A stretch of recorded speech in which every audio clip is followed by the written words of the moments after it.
உலக பிரசித்தி பெற்ற சிதம்பரம் நடராஜர் கோயிலில் ஆருத்ரா தரிசன விழாவை ஒட்டி கோலாகலமாக நடைபெற்ற தேரோட்டத்தில் ஏராளமான பக்தர்கள் கலந்து கொண்டு தேரை வடம் பிடித்து இழுத்து வழிபட்டனர். பஞ்சபூத ஸ்தலங்களில் ஆகாய ஸ்தலமாக விளங்கும் சிதம்பரம் நடராஜர் கோயிலில் ஆண்டுதோறும் ஆனி மாதத்தில் ஆணி திருமஞ்சன திருவிழா உற்சவமும் மார்கழி மாதத்தில் ஆருத்ரா தரிசன விழாவும் சிறப்பாக நடைபெறும். 15 நாளா ரொம்ப விசேஷமாக தான் இருக்கும். ஒவ்வொரு நாளும் ஒவ்வொரு விசேஷம் நடந்துட்டு இருக்கும். பரதநாட்டிய கலை நிகழ்ச்சிகள், பாரம்பரியமாக ரோட்டில் ரோட் ஷோ மாதிரி நிறைய விசேஷம் நடக்கும். கோயில் உள்ள போனோம்னா வெளில வரதுக்கு மனசு வராது. இந்த ஆண்டு மார்கழி மாத ஆருத்ரா தரிசன விழா கடந்த மாதம் 25ஆம் தேதி கொடியேற்றத்துடன் தொடங்கிய நிலையில் காலை மாலை இரு வேளைகளிலும் தினமும் பஞ்சமூர்த்திகள் வீதி உலா நிகழ்ச்சி நடைபெற்றது. நாளை மதியம் ஆருத்ரா தரிசன விழா நடைபெற உள்ள நிலையில் இன்று தேரோட்டம் தொடங்கியது.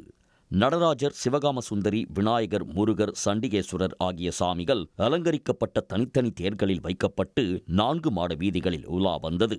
தேரை ஏராளமான பக்தர்கள் வடம் பிடித்து இழுத்து வழிபட்டனர். இன்னைக்கு காலையில் 4 மணிக்கு நடராஜர், சிவகாம சுந்தரி வெளியில் கோவிலிருந்து வெளியில் புறப்பாடு ஆரம்பித்து தேர் இடம்பெற்றிருக்குது. அதை வடம் பிடிச்சு பக்தர்கள் எல்லாருமே நாங்கள் வெளிவீதி நடராஜர் அருள் பெற்று வெளிவீதி சுற்றி வர்றோம். இது ரொம்ப சிறப்பான காட்சி பார்க்குறதுக்கு. இந்த ஊர் தரிசனம் நான் இத்தனை வருஷமாக பார்த்துக்கிட்டே இருக்கேன், பிறந்ததுலேருந்து.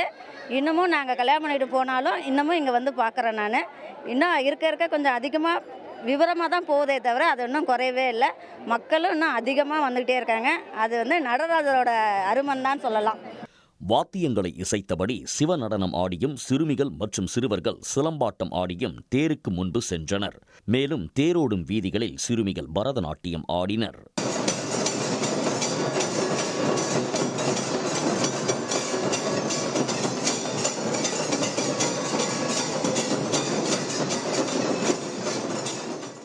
வரும் 5ஆம் தேதி திருவிழாவின் நிறைவு நிகழ்ச்சியாக சிதம்பரம் கனகசபை நகரில் உள்ள ஞானப்பிரகாச குளத்தில் தெப்ப உற்சவம் நடைபெற உள்ளது. இதில் நடராஜரின் உற்சவரான சந்திரசேகர சுவாமிகள் தெப்ப உற்சவத்தில் பக்தர்களுக்கு அருள்பாலிக்க உள்ளனர். குமரி மாவட்டம் சுசீந்திரத்தில் அமைந்துள்ள புகழ்பெற்ற தானுமாலய சாமி கோயிலில் மார்கழி திருவிழாவை ஒட்டி தேரோட்டம் வெகு விமர்சையாக நடைபெற்றது. கடந்த 25ஆம் தேதி கொடியத்துடன் தொடங்கிய மார்கழி திருவிழாவின் ஒவ்வொரு நாளும் சிறப்பு பூஜைகள், கலை நிகழ்ச்சிகள் நடைபெற்றன. திருவிழாவின் 9ஆம் நாளான இன்று கோலாகலமாக தொடங்கிய தேரோட்டத்தில் 3 தேர்களில் முதல் தேரில் எழுந்தருளிய உற்சவர் தானுமாலயன் தேரை பல்லாயிரக்கணக்கான பக்தர்கள் வடம் பிடித்து இழுத்தனர். பெண்கள் அம்மன் தேரையும் சிறுவர்கள் பிள்ளையார் தேரையும் வடம் பிடித்து இழுத்தனர்.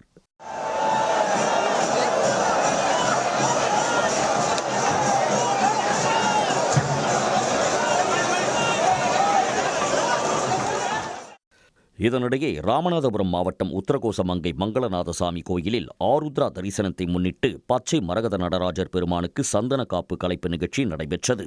இதனைத் தொடர்ந்து 5½ அடி உயர பச்சை மரகத நடராஜர் சிலை மீது சந்தனாதி தைலம், கஸ்தூரி தைலம் பூசப்பட்டு 32 வகை மூலிகைகளால் சிறப்பு அபிஷேகம் நடைபெற்றது. இதில் உள்ளூர் மற்றும் வெளியூரைச் சேர்ந்த ஆயிரக்கணக்கான மக்கள் கலந்து கொண்டு வழிபட்டனர். உடனுக்குடன் செய்திகளை தெரிந்து கொள்ள சன் நியூஸ் பெல் ஐகானை கிளிக் பண்ணுங்க.